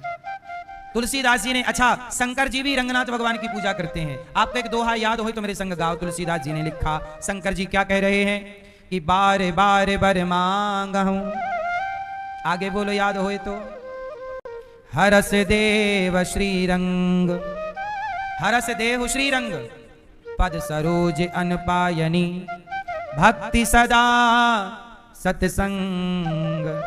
रामचरितमानस में ये दोहा है, तुलसीदास जी लिख रहे हैं, शंकर जी वरदान मांग रहे हैं कि बार बार बर मांगा हूं, हरस देह श्री रंग। श्री रंग मतलब रंगनाथ जी। ये रंगनाथ जी कौन है? राम, कृष्ण, हरि, नारायण, वही अनेक रूपों में विराजे हैं। तो ये भगवान की कथाएं हैं जो अनंत हैं। तो राधा जी, रुक्मणी जी और गोदाम्बा जी, इनमें कोई अंतर मत मानो, एक ही तत्व लीला के लिए अलग अलग बन जाते हैं। अब जैसे ये तो हो गई रंगनाथ भगवान की महिमा। अब रंगनाथ जी जहां मंदिर है वहीं से 200-250 किलोमीटर 300 किलोमीटर दूरी पर तिरुपति बालाजी है। अब तिरुपति बालाजी कब के हैं पता है आपको? इसी कलयुग के। तिरुपति बालाजी कब प्रकट हुए? कलयुग में। पर इनकी भी कथा त्रेता से जुड़ी है, रंगनाथ भगवान की कथा सतयुग से जुड़ी है, और तिरुपति बालाजी की कथा प्रकट हुई कलयुग में, पर कथा जुड़ी है कहां से? कथा जुड़ी है त्रेता। कौन सी कथा? कहो, समय हो तो सुना दो जरा सी, है कि कहीं जाना है? सुनो, ऐसा हुआ कि रावण ने चुराया सीता जी को। तो रावण ने असली सीता जी को चुराया था कि छाया सीता को? असली सीता कहां थी? अग्नि में। रावण ने जिन सीता को चुराया वो असली सीता नहीं थी। असली सीता को राम जी ने अग्नि में वास दे दिया था, ये लिखा है, कोई मैं नई बात नहीं बोल रहा हूं। अच्छा, जो छाया सीता है उनका नाम है वेदवती। तो वेदवती नाम की एक ब्रह्मा जी की बेटी है। ये राम को पति के रूप में चाहती हैं। तो राम जी ने अपनी लीला में सम्मिलित कर लिया, रावण इन्हीं को चुरा के ले गया सीता समझकर। अब रावण को मार दिया राम जी ने, सीता जी की वापसी हो गई। और जब वापसी हुई तो सीता जी, अग्नि परीक्षा हुई, आपने सुना होगा, वो अग्नि परीक्षा नहीं थी, वो सीता जी अग्नि में ही थी असली वाली, तो अग्नि से वापस आई, वापसी थी। तो जो ये छाया सीता थी जिनका नाम वेदवती था, इन्होंने राम से कहा कि प्रभु मुझे आपकी पत्नी होने का सौभाग्य कब मिलेगा? तब भगवान ने कहा कि अभी तो त्रेता है, मैं सीता का पति हूं, पर वेदवती चिंता ना करो, मैं कलयुग में तुम्हारा पति बनूंगा, जाओ तपस्या करो। तो वेदवती जी फिर चली गई तपस्या करने। अच्छा, उसी समय एक घटना घट गई बैकुंठ में। अब देखो, एक कथा जुड़ी है त्रेता की, अब एक कथा और है बैकुंठ से जुड़ी हुई। एक बार भृगु जी ने किया यज्ञ। किसने किया यज्ञ? भृगु ऋषि ने। तो भृगु ऋषि ने जब यज्ञ किया तो किसी ने कहा कि ब्रह्मा जी बड़े हैं, पहली पूजा ब्रह्मा की करो। कोई बोला कि शंकर जी बड़े हैं, शिव जी की पहली पूजा करो। कोई बोला विष्णु जी बड़े हैं, उनकी पूजा करो। तो भृगु ऋषि हो गए कंफ्यूज कि ब्रह्मा बड़े कि विष्णु बड़े कि शिव बड़े। तो भृगु ऋषि बोले मैं परीक्षा तीनों की लेता हूं, और जो मेरी परीक्षा में पास हुआ वो सबसे बड़ा। तो पहले गए ब्रह्मा जी के पास, और ब्रह्मा जी को प्रणाम नहीं किया। तो ब्रह्मा जी को गुस्सा आए, भृगु तुमने प्रणाम नहीं किया? तो भृगु जी बोले कि ये देखो, बात में आप गुस्सा करते हो, पहले पूजा के लायक आप तो हो नहीं। अब गए शंकर जी के पास। तो शंकर जी के पास गए तो शंकर जी ने कहा आओ भैया गले लगाऊं। भृगु जी आपको, आप आए हमारे घर, आओ स्वागत करें गले लगाकर। भृगु जी बोले हम आपके गले लगना नहीं चाहते।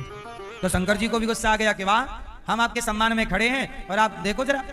शंकर जी को भी थोड़ा गुस्सा आ गया। भृगु जी बोले कि आप भी पहले पूजा करने के योग्य नहीं, आपको भी गुस्सा बहुत आता, बात में गुस्सा। तब गए बैकुंठ भृगु जी, भगवान नारायण लेटे थे शेषनाग भगवान के ऊपर।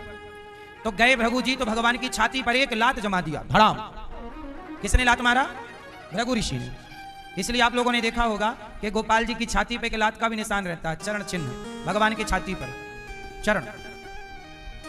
अब छाती पे लात मारा। तो एक बात यहाँ पर समझने की ये है, ये पूरी कथा मैंने क्यों सुनाई, क्योंकि ये कथा से ही तिरुपति जी की कथा प्रकट होगी। भृगु जी ने लात मारी कहाँ? हृदय में। और भगवान नारायण के हृदय में वास होता है लक्ष्मी जी का। तो वो लात जाके लगा लक्ष्मी जी को, तो लक्ष्मी जी हो गई नाराज। अच्छा, नाराज कब हुई? लात पड़ा तब नहीं, नाराज तब हुई कि जब भगवान ने भृगु जी के चरण पकड़े और कहा, भृगु जी आपके चरण बड़े कोमल हैं, हमारी छाती बड़ी कठोर है, कहीं आपको चोट तो नहीं लग गई? तब भृगु जी बोले कि आप ही प्रथम पूज्य हैं, आपको मैंने लात मारा तो भी आपको क्रोध। इसलिए इस संसार में पहली पूजा, लोग कहते हैं ना पहली पूजा गणेश जी की होती है, लेकिन आज आपको बताऊं कि गणेश जी से भी पहले भगवान विष्णु की, भगवान श्रीमन नारायण की पूजा होती है। अब आप कहोगे कैसे? पहली पूजा तो गणेश जी की होती है। तो सुनो, जब आप गणेश जी की पूजा करने के लिए संकल्प लेते हो तो संकल्प में नाम किसका बोला जाता है? 3 बार बोलिए, विष्णु विष्णु विष्णु। आप कोई भी पूजा करेंगे, चाहे सूर्य जी की पूजा करिए, शंकर जी की पूजा करिए, दुर्गा जी की पूजा करिए, गणपति जी की पूजा करिए, किसी भी पूजा को करिए, सत्यनारायण भगवान की कोई भी पूजा करेंगे, संकल्प जो बोला जाएगा उस संकल्प में पहले 3 बार विष्णु विष्णु विष्णु ही बोला जाएगा। तो ये प्रथम पूज्य भगवान विष्णु है।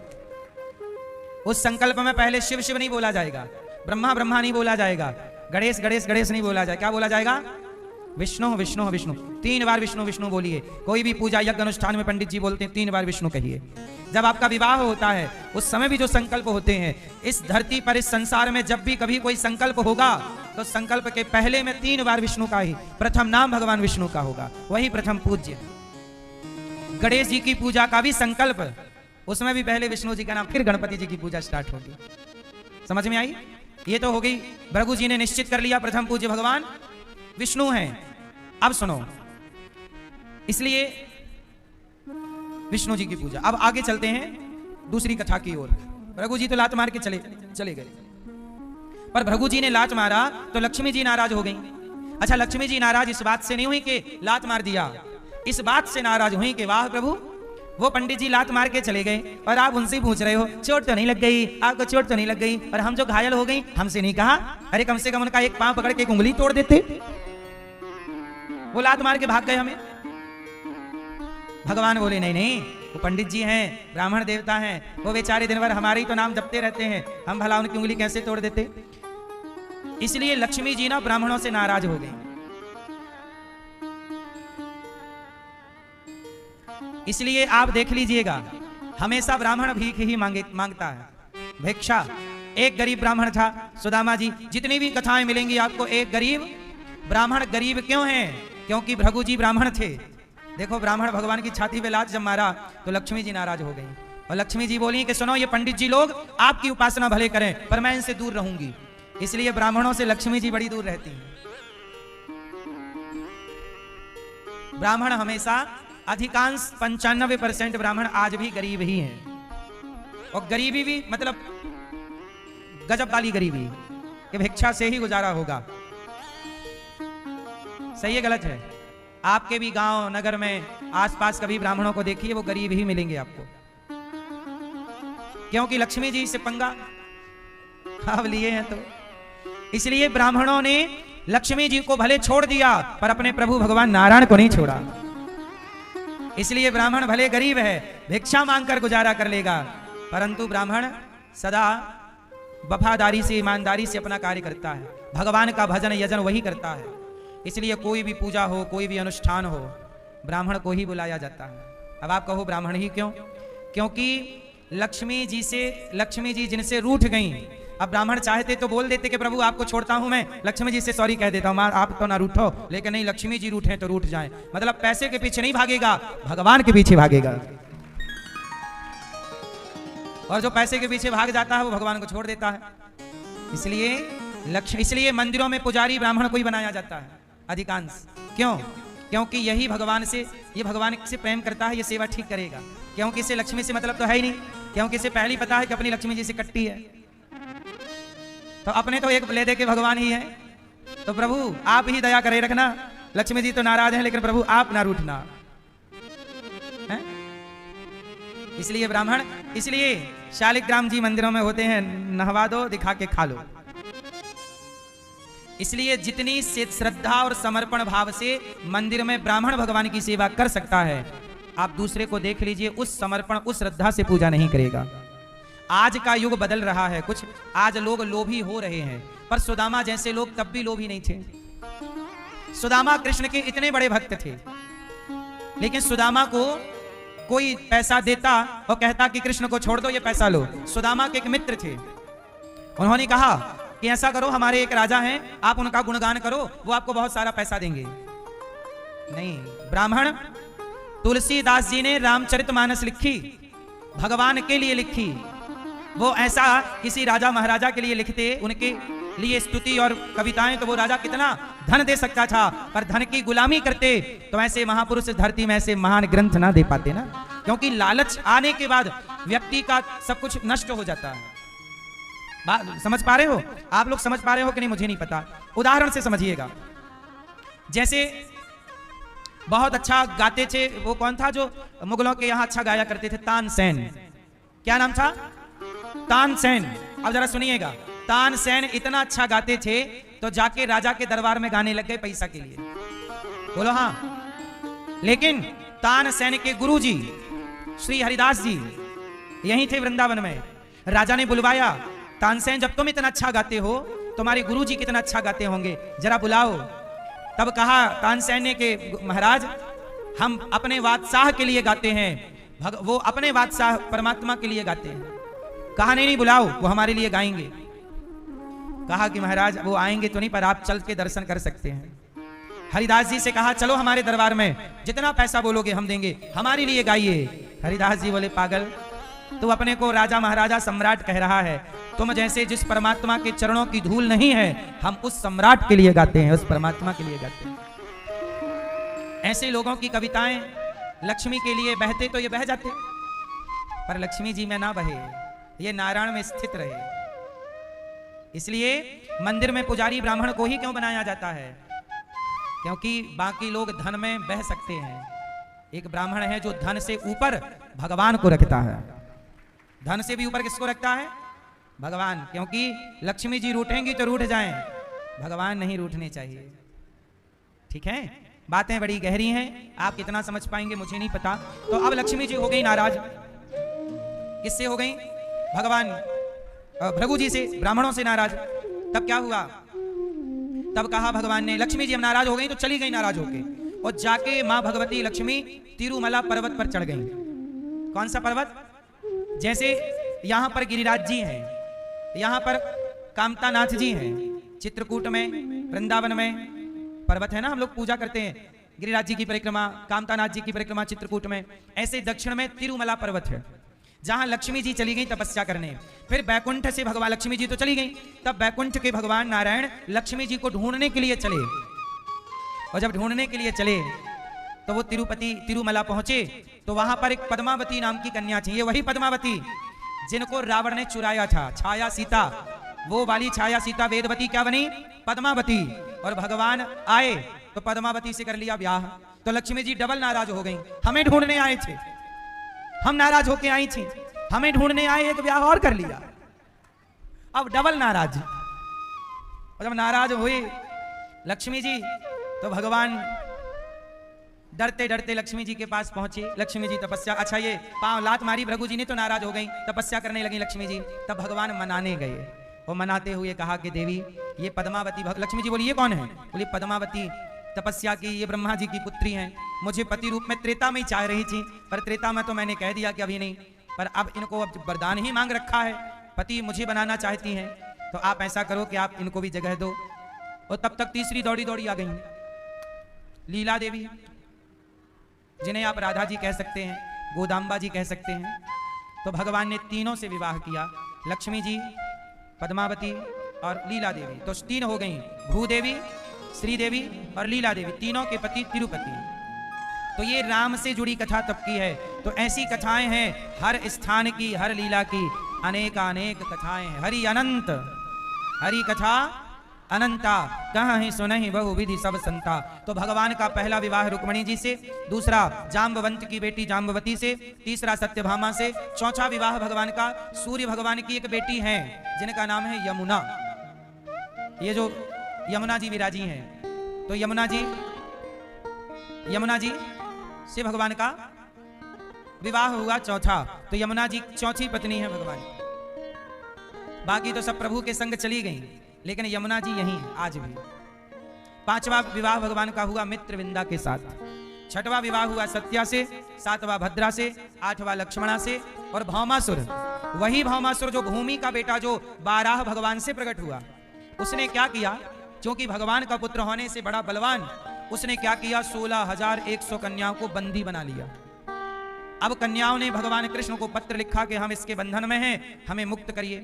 तब भगवान ने सत्यभामा जी को संग लिए, क्योंकि सत्यभामा पृथ्वी का रूप है और वो पृथ्वी का ही बेटा है, भूमि का बेटा भौमा है ना, भूमि का बेटा भौमा। तो जब कहा कि ये देखो अत्याचार कर रहा है, तब मां भगवती सत्यभामा ने जब आज्ञा दी, तब प्रभु ने उसे लीला में पराजित किया और उसके बंधन से 16,100 कन्याओं को मुक्त किया। और कहा प्रभु ने कि देवियों अपने अपने घर जाओ, जहां तुम्हारा जी करे वहां जहां की हो, अपने अपने घर जाओ। उन कन्याओं ने कहा कि हमारा प्रभु आपके सिवा अब कोई नहीं।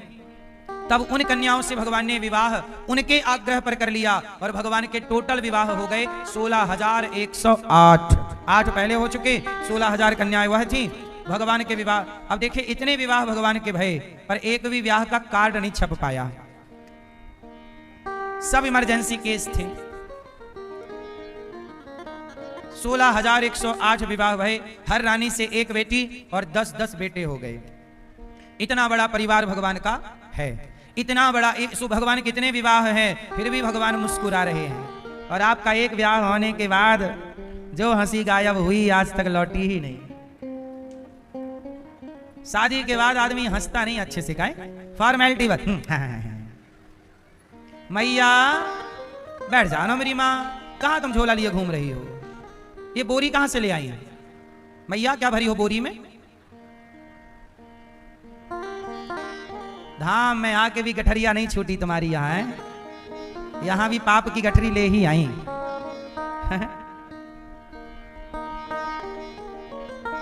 मैया कहाँ नहीं बैठ रही हो आप, और किसी को उठा रही हो।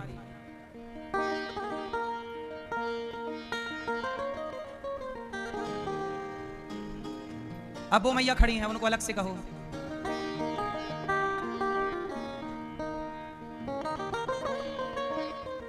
कितना धीरे चलती हो मेरी माँ। लो यहां से आगे 2 कदम चली फिर खड़ी हो गई। हाँ ये तो भारतीय रेल हो गई, थोड़ा चली पाँव फिर खड़ी हो गई, फिर चली पाँव। शताब्दी एक्सप्रेस, थोड़ा चली फिर खड़ी, थोड़ा चली फिर खड़ी।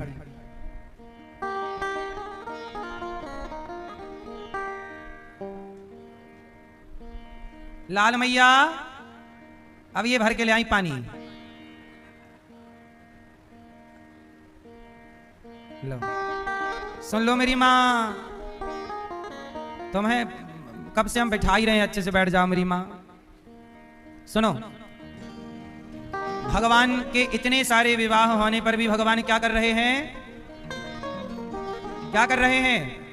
आप मुस्कुराते नहीं हैं भैया, ये हंसी असली है कि नकली है, असली है, हैं?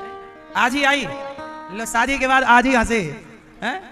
आते रहा करो, हम हंसाते रहेंगे आपको। घर वाली नहीं हंसाती आपको, हैं? झगड़ा हो गया नरक में। देख लो मैया, इतनी अच्छी मैया पत्नी। कौन है आपके, हैं? बछड़े। क्या कह रहे हो। पति पत्नी, तुम पत्नी के संग रह रहे हो कि नरक में रह रहे हो। आज बेचारे खुल के बोल पा रहे हैं मैया। ऐसे ना डांटा मारा करो, पति को कह रहे नरक में रहते नहीं। कौन है ये आपके, नहीं पति ही हैं, कुछ और भी हैं। पति हैं, हस्बैंड नहीं हो। शादी के बाद आदमी बदल जाता है। एक बात कहें आपसे, परिस्थितियां बनती और बिगड़ती रहेंगी, बार बार हम कह चुके हैं। पत्नी अच्छी भी मिलेगी, बुरी भी मिलेगी। पत्नी बात भी करेगी, बात नहीं भी करेगी। पत्नी सम्मान भी देगी, अपमान भी मिल सकता है। पति अच्छा भी मिल सकता है, बुरा भी, सम्मान देने वाला भी, अपमान देने वाला भी।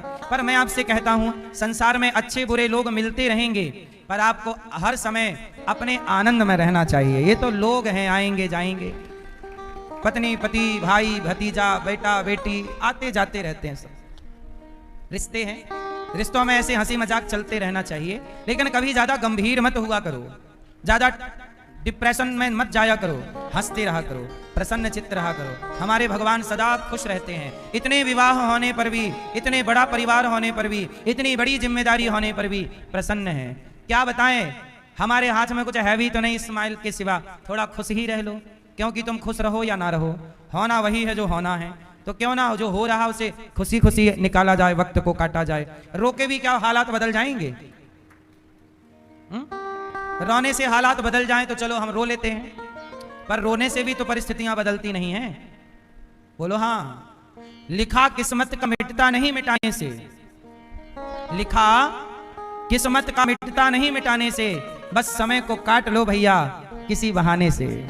बस इस समय को काट लो किसी बहाने से, क्योंकि जो होना है उसे आप रोक नहीं सकते, टाल नहीं सकते।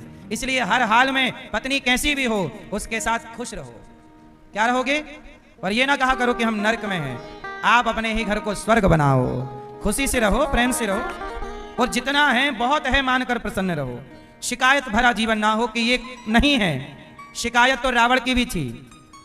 रावण भी चाहता, रावण की अंतिम इच्छा क्या थी जानते हो? रावण की इच्छा थी कि वो लंका से स्वर्ग तक सीढ़ी बनवाना चाहता था, पहली।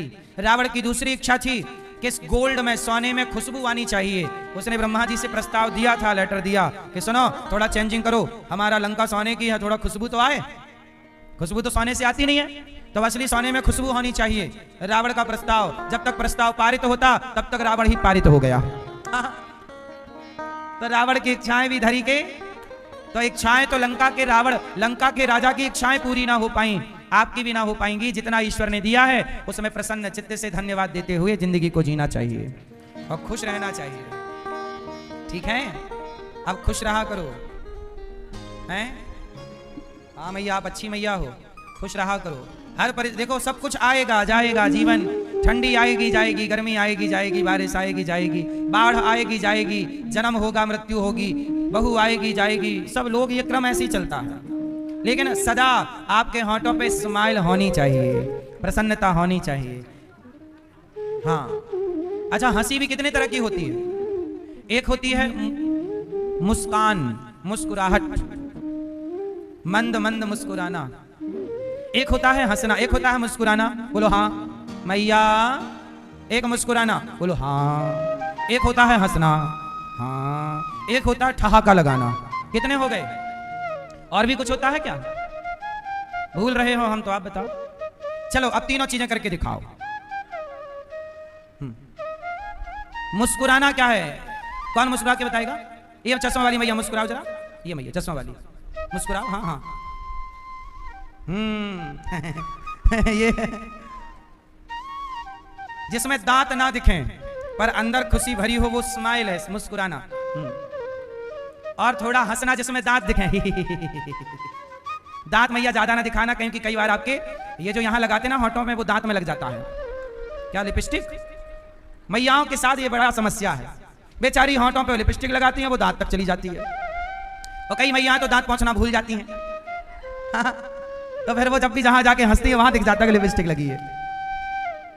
मैयाओं के साथ भी क्यों, कितना संघर्ष भरा जीवन है आपका। हाँ, लिपस्टिक लगा के फिर दांत पहुंचो। स्त्री होना भी कितना कठिन है, क्यों? कई मैयाएं तो गजब है, काली लिपस्टिक लगा लेती हैं। गजब वाला, डेंजर। सबसे डेंजर मैया वो जो काली लिपस्टिक लगाती है ना। क्यों लगाती ना कुछ मैयाएं काली? अच्छा है, मैयाएं भी हमारी रंगों का बड़ा सम्मान करती हैं। काला तू कहां जाएगा, आजा। तेरा भी सम्मान है। तो काले रंग को कोई सम्मान देना दे, हमारी मैयाएं होंठों पे लगा लेती हैं। तो एक होती है स्माइल, मतलब मुस्कुराना, और दूसरा हंसना, और तीसरा करके बताओ, ठहाका। मैया ठाका लगाइए मैया, अभी सो के उठी हो मैया, आंखें ऐसे ऐसे कर रही हो, हंसो जरा, ठहाका लगा मैया। आप नहीं हंसती हो आप, अरे पड़ोसन को ना देखो आप। ठहाका लगाना, ठहाका ऐसा नहीं होता, लेकिन ठहाका का मतलब होता हंसते हंसते पेट दर्द हो जाए। क्या दर्द होने लग जाए? और इतना हंसो कि पेट भी दर्द हो, और आंखों से ऐसा हंसना, यदि आप रोज हंसेंगे तो कोरे कागज में लिख कर देता हूं, आप कभी बीमार नहीं पड़ेंगे। यदि नित्य ऐसा एक बार 24 घंटे में एक बार हंसो जरूर। इतना रुपया पैसा कमाते हो, थोड़ा खुश भी रहा करो, हंसा करो, अच्छी बातें किया करो, ऐसी बातें थोड़ा करो जो हंसी आए। पत्नी के साथ, बच्चों के साथ थोड़ा हंसो, हंसाओ। हंसना, खुशी जरूरी है। जो व्यक्ति हंसता रहता है ना, वो बीमार कम पड़ता है। सही है गलत है? इसलिए आप पैसा किसके लिए कमाते हैं? खुशी के लिए। आदमी दिन भर काम किसके लिए करता है? खुशी के लिए, प्रसन्नता के लिए। पर इतना करने के बाद भी यदि आप प्रसन्न नहीं हैं तो काम का मतलब क्या हुआ? पैसे का मतलब क्या हुआ? इसलिए अच्छा, एक तराजू में पैसा रखा जाए और दूसरी तराजू में प्रसन्नता रखी जाए, खुशी रखी जाए, तो बताओ क्या महंगा है, क्या बड़ा है, किसका पलड़ा भारी है? पैसे की कोई बहुत बड़ी वैल्यू नहीं है। मैंने बहुत पैसे वालों को भी परेशान देखा है और बहुत कम पैसे वालों को भी प्रसन्न देखा है। असली अमीरी वही है जहां पैसा भले कम है पर प्रसन्नता ज्यादा है। अब आपके पास पैसा बहुत है पर प्रसन्नता, आप हंसते ही नहीं, मुस्कुराती नहीं। इसलिए सदा खुश रहो। मैया आप नहीं हंसती हो? नहीं हंसती हो? कम हंसती हो? ये मैया हाँ, नहीं हंसती हो ज्यादा?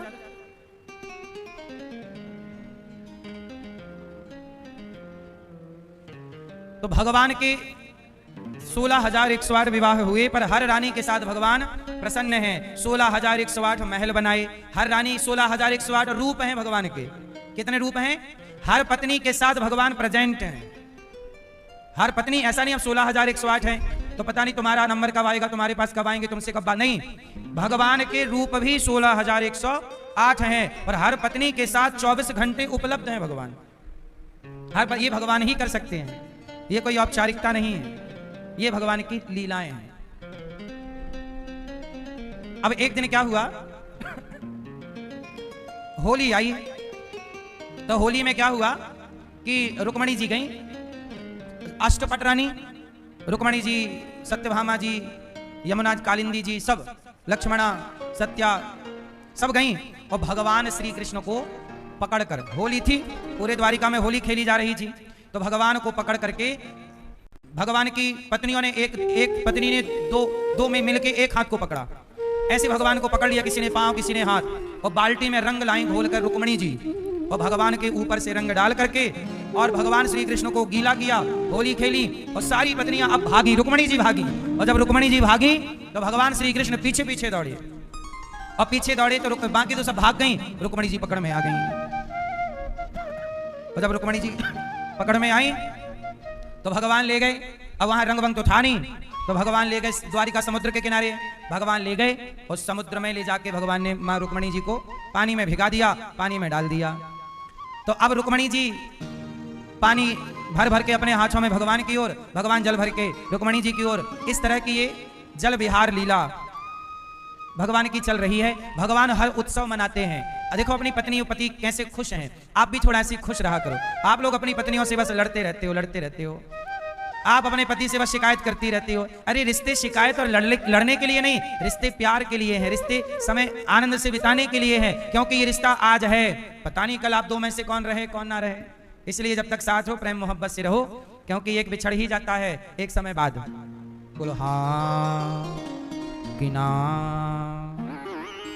इसलिए अपने रिश्तों को जो समय लड़ाई झगड़े में जाता है ना, वो प्यार मोहब्बत से गुजारा करो। समझदारी से रिश्ते बहुत अच्छे होते हैं और अज्ञानता मूर्खता से रिश्ते कचरा बन जाते हैं, कचरा। ठीक है। अब एक दिन क्या हुआ, भगवान श्री कृष्ण अनिरुद्ध का विवाह उषा के संग कराते हैं बाणासुर पर कृपा करके।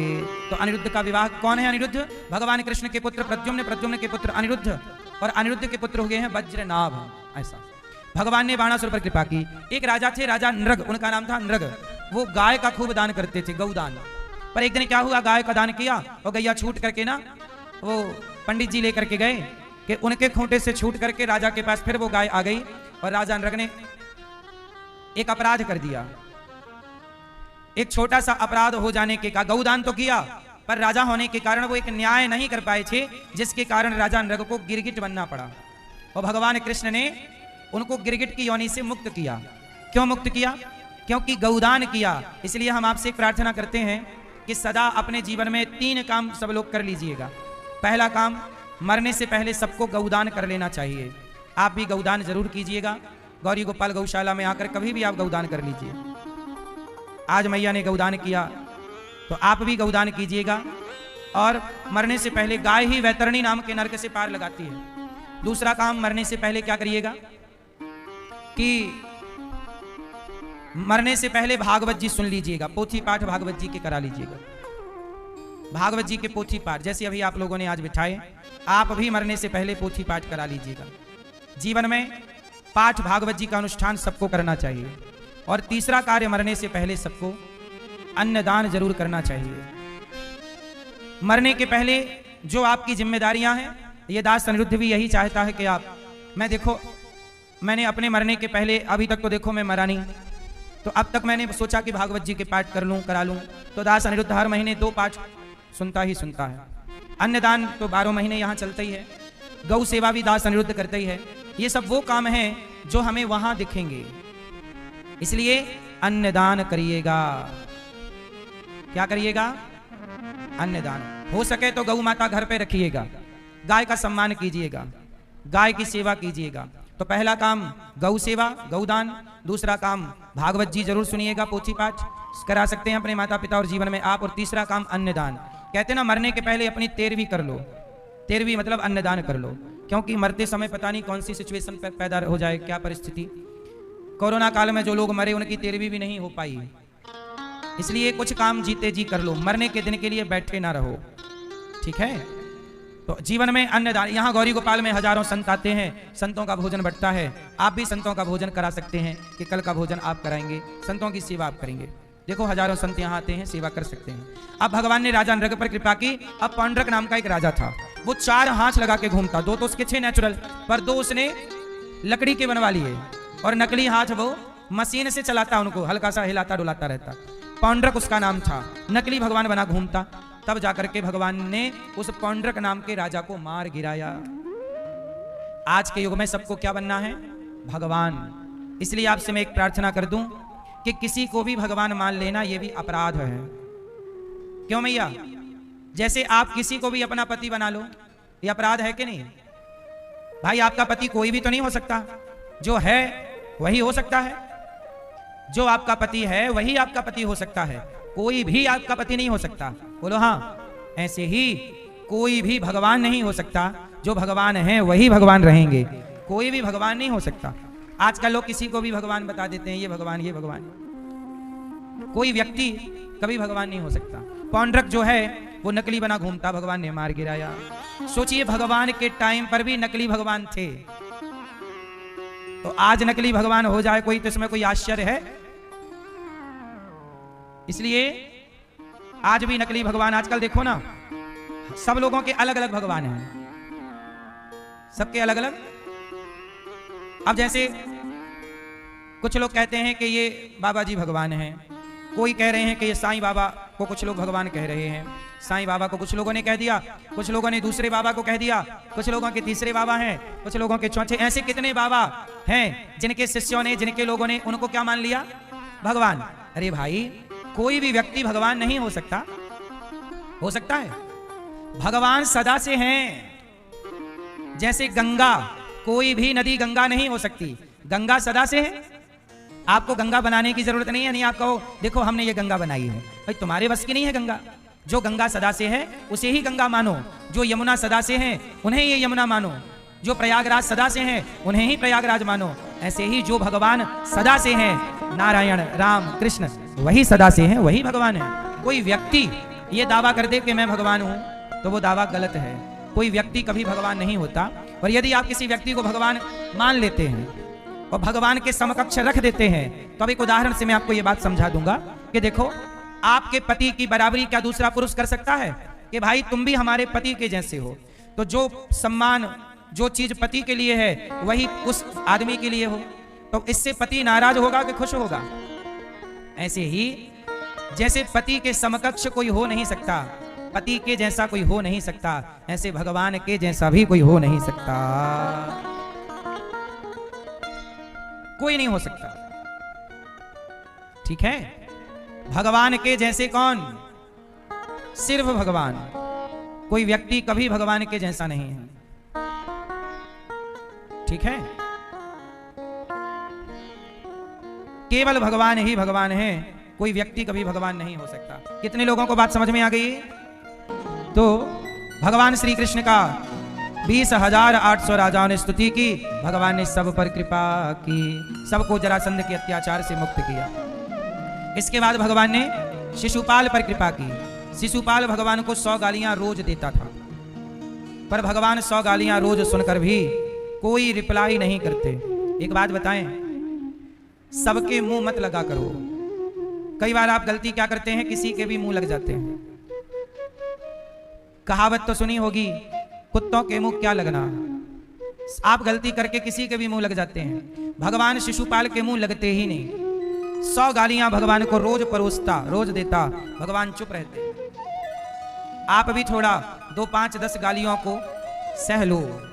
सम्मान को सब पचा लेते हैं, सम्मान पाकर सब प्रसन्न हो जाते हैं, पर महानता ये नहीं है कि सम्मान पाकर आप प्रसन्न हो गए। महानता तो ये है कि अपमान पाकर भी आप प्रसन्न रहें, ये आपकी महानता है। सम्मान पाकर आप खुश हैं, ये बहुत बड़ी बात नहीं है, क्यों? पर अपमान पाकर भी आप हैप्पी हैं, ये आपकी क्या है? महानता। इसलिए आप महान बनना चाहें तो क्या करें? सम्मान अपमान दोनों को बराबर मानो।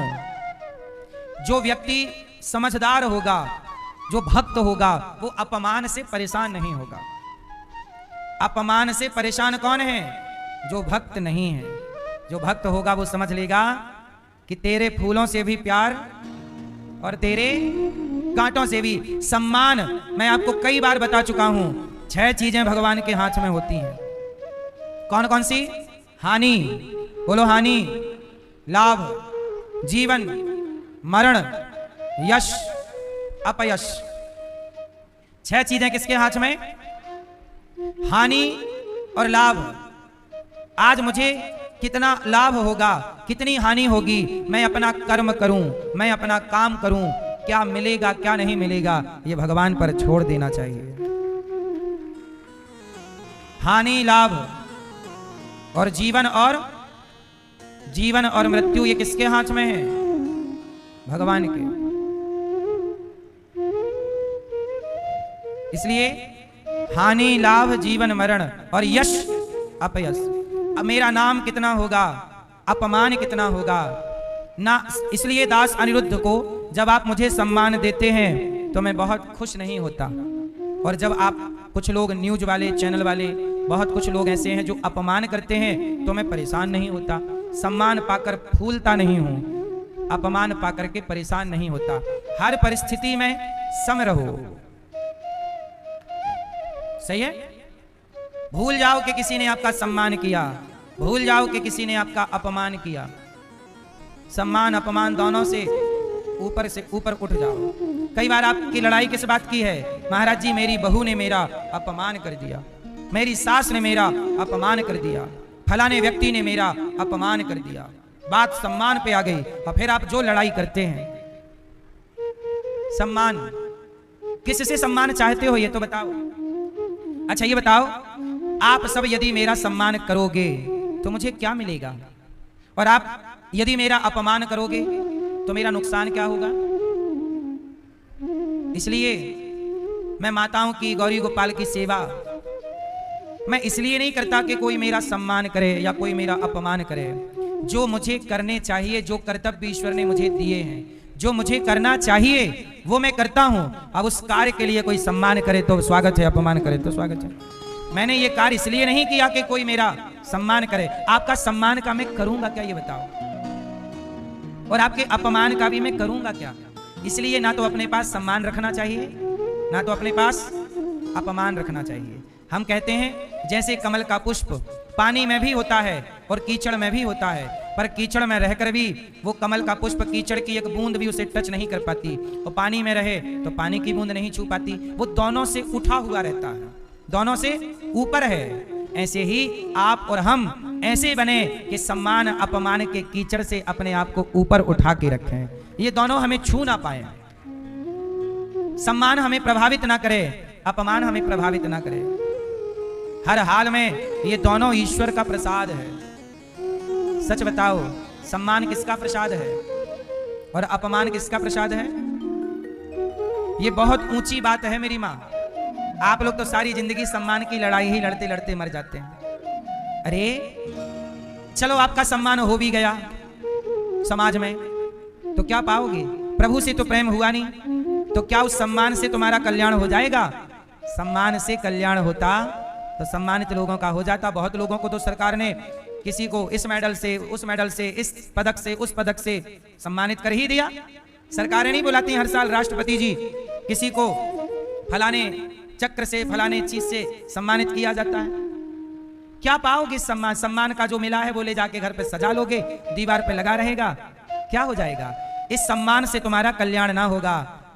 सम्मान चाहिए तो अपने चित्त को भगवान से जोड़िए, अपने हृदय को भगवान में, भगवान के चिंतन में लगिए। जो व्यक्ति अपना कल्याण कर लेता है, जो व्यक्ति अपना कल्याण कर लेता है, वही व्यक्ति इस धरती पर श्रेष्ठ सम्मान पाता है। जो प्रभु से प्यार कर लेता है, जो समाज की सेवा कर लेता है, वही श्रेष्ठ सम्मान पाता है। इसलिए कहता हूं कि आप लोग व्यर्थ के अपमान सम्मान में उलझे ना रहा करो, ठीक है? मन लगाकर, चित्त लगाकर आप सदा सदा के लिए अपने हृदय को भगवान से जोड़ दीजिए, अपने चित्त को भगवान से जोड़ दीजिए। अब देखो ना, शिशुपाल का उद्धार किया शाल्व, और भगवान ने दंतवक्र का उद्धार किया। भगवान के एक परम मित्र हैं सुदामा जी। कृष्णस्यासीत् सखा कश्चित् ब्राह्मणो ब्रह्मवित्तमः विरक्त इंद्रियार्थेषु प्रशांतात्मा जितेंद्रियः। सुदामा जी एक ब्राह्मण है, सुदामा जी उनका नाम है। फटे पुराने कपड़े पहनते हैं, कुचैलम मलिनम फटे पुराने कपड़े धारण करते हैं सुदामा जी, और भगवान के परम भक्त हैं, श्रेष्ठ सुदामा जी। सुदामा जी से बड़ा भक्त इस धरती पे अब मिलना बड़ा मुश्किल है। फटे पुराने कपड़े पहनते हैं, भिक्षा मांग कर लाते हैं, जो मिल जाए भोग लगाकर बच्चों को खिलाते हैं। कई बार भूखा सोना पड़ता है। भगवान भी अपने भक्तों की परीक्षा लेते हैं। आपको उस परीक्षा में पास होना पड़ता है। कई बार आपके जीवन में अपार दुख आ जाता है। आप कहते हैं मैंने तो इतनी पूजा की, मैंने तो इतना पाठ किया, फिर मेरे जीवन में दुख आ गया। राम जी के गुरु को जानते हो? क्या नाम है? वशिष्ठ मुनि। ये वशिष्ठ मुनि वही हैं जो राम के गुरु हैं, जो राम के गुरु जी हैं। राम के गुरु वशिष्ठ जी, और वशिष्ठ जी के 100 पुत्र हैं, पर विश्वामित्र जी ने वशिष्ठ जी के 100 पुत्रों की हत्या कर दी। जरा सोचिएगा, वशिष्ठ जी के पुत्रों की हत्या हो गई। किसके पुत्रों की? वो वशिष्ठ जी जो भगवान के गुरु हैं। कई बार आप कहते हो कि हम तो इतने बड़े भक्त हैं, हम तो इतनी भक्ति किए, हमारे साथ ऐसा क्या हो गया, हमारे साथ ऐसा क्यों हो गया?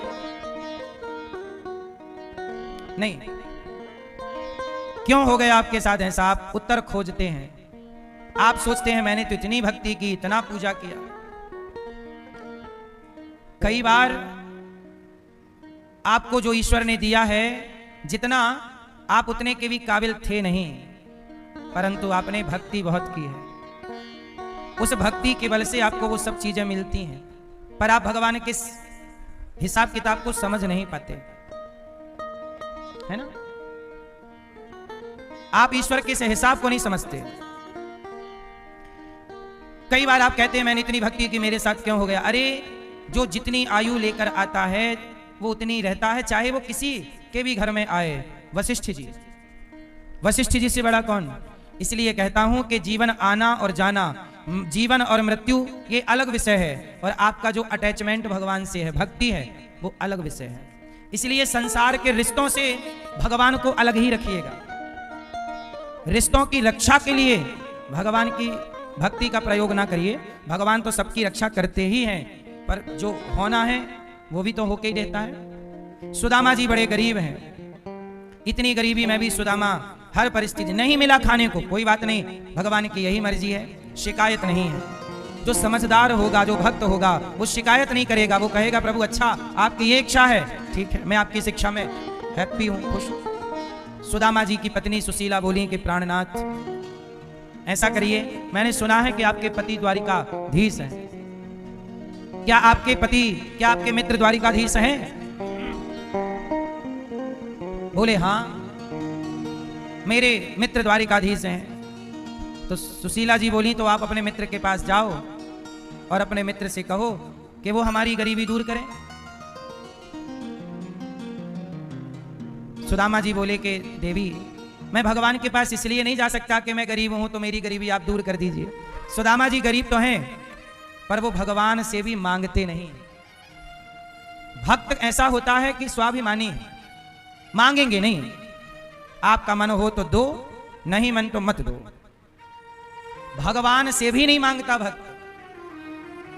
प्रभु हम आपकी भक्ति, आपसे प्रेम इसलिए नहीं करते कि आप हमें कुछ दो, इसलिए आपसे कहता हूं कि आप हमें कुछ दो। इसलिए भजन नहीं, बल्कि इसलिए भजन है कि आप मिल जाओ, आपसे कोई वस्तु नहीं चाहिए। भगवान का भक्त भगवान से भी कुछ नहीं चाहता, कुछ नहीं चाहता। हमें ये वस्तु नहीं चाहिए, वो वस्तु नहीं चाहिए। पत्नी बोली अच्छा दर्शन तो कराओ। अच्छा ठीक है, मैं दर्शन करने जाता। सुदामा जी दर्शन करने के लिए चले। बोले खाली हाथ कैसे जाएं?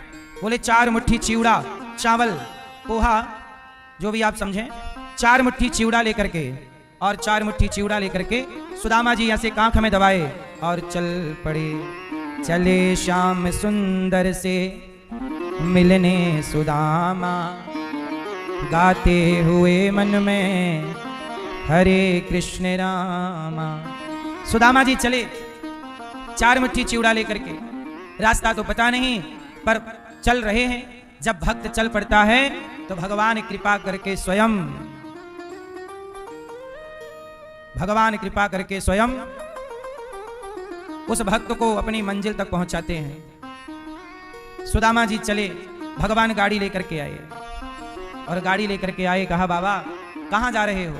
बोले मैं द्वारिका जा रहा हूं। कहा कि चलोगे द्वारिका? सुदामा जी बोले मैं तो द्वारिका ही जा रहा हूं। भगवान बोले तो आओ मेरी गाड़ी में बैठ जाओ। गाड़ी लाए, भगवान सुदामा को द्वारिका पहुंचाते हैं, और सुदामा जी द्वारिका पहुंच गए। पर किसी ने सुदामा जी को पहचाना नहीं। सुदामा जी थक गए बता बता के कि मैं प्रभु का मित्र हूं, मित्र हूं, मित्र हूं। कोई मानने को तैयार नहीं। गरीबी में कोई पहचानता नहीं है, अमीरी में आपके रिश्तेदार आपकी पहचान, जो नहीं भी आपको जानते वो भी आपके अपने बनकर आपके पास आना चाहते हैं। गरीबी, गरीबी देने वाले किसी को गरीबी ना दे, जान ले ले मगर बदनसीबी ना दे। जानते हो इस संसार का सबसे भयंकर रोग क्या है?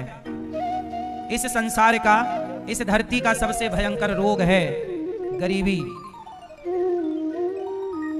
गरीबी यदि आपके जीवन में है तो जिनसे आप उम्मीद करेंगे रोटी की, वो रोटी दें ना दें, पर अपमान समाज संसार से पहले ही मिल जाता है। इसलिए मैं आपसे एक बात कहूं, किसी गरीब का भी अपमान ना किया करिए, किसी गरीब का अनादर ना किया करिए, क्योंकि पता नहीं किस रूप में आकर भगवान आपको मिल जाएं।